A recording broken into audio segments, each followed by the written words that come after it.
Hi friends, నేను మీ Laxman electrical and plumbing సొల్యూషన్స్కి స్వాగతం.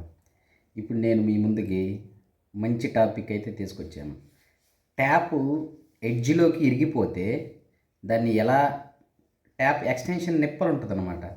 నిప్పలు అనేది ఎడ్జ్లోకి ఇరిగిపోయి లోపల బ్రాసెల్లో ఇరుక్కుపోయింది. దాన్ని ఎలా తీయాలి ఒకసారి చెక్ చేద్దాం. వెంటనే వీడియోలోకి వెళ్దాం ఫ్రెండ్స్. ఇదిగో చూడండి ఫ్రెండ్స్, ట్యాప్ అనేది ఆ విధంగా లీక్ అవుతూ ఉందన్నమాట.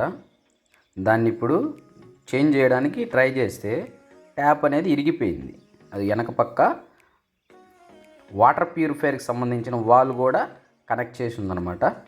లోపల వెనక పక్క నిప్పలు అనేది ఎడ్జిలోకి ఇరిగిపోయింది. అయితే దాన్ని ఫస్ట్ కోసుకోవాలా. ఒకసారి చూడండి, సింగిల్ ఆక్సా ఫ్రేమ్ తీసుకొని, ఆక్సా బెడ్ తీసుకొని అలా సైడ్కి అనేది ఆ విధంగా కోసుకోవాలి. కోసుకున్న తర్వాత దాన్ని అనేది స్క్రూ డ్రైవరు, టెస్టర్తోటో, కటింగ్ బ్లేడర్ జాగ్రత్తగా తీయాలి. ఫస్ట్ తీసిన తర్వాత ఇప్పుడు నేను చూపిస్తున్న విధంగా చూడండి ఫ్రెండ్స్, అలా ముక్కలు అనేది బయటికి జాగ్రత్తగా ఎక్స్టెన్షన్ బ్రాసెల్లోకి పోకుండా జాగ్రత్తగా బయటకు తీసుకోవాలి. చూడండి ఫ్రెండ్స్, ఈ విధంగా అయితే ముక్కలు అయితే బయటకు తీసేసాము. ఆ తీసేసినవి పక్కన పడేసి ఇప్పుడు బిగించేద్దాం. చూద్దాం ఫ్రెండ్స్. ఫస్ట్ ఎక్స్టెన్షన్ నిప్పలు బిగించాము, దానికి ఫ్లాంజ్ కూడా బిగించేసేయాలి.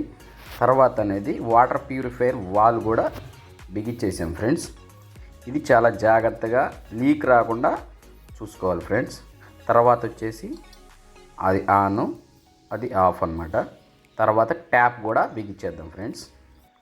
ఇలా ట్యాప్ అయితే బిగించేసాం. ఎల్ అండ్ కే ఇది ఒక్కసారి ఆన్ చేసి చూద్దాం. Okay, thank you friends.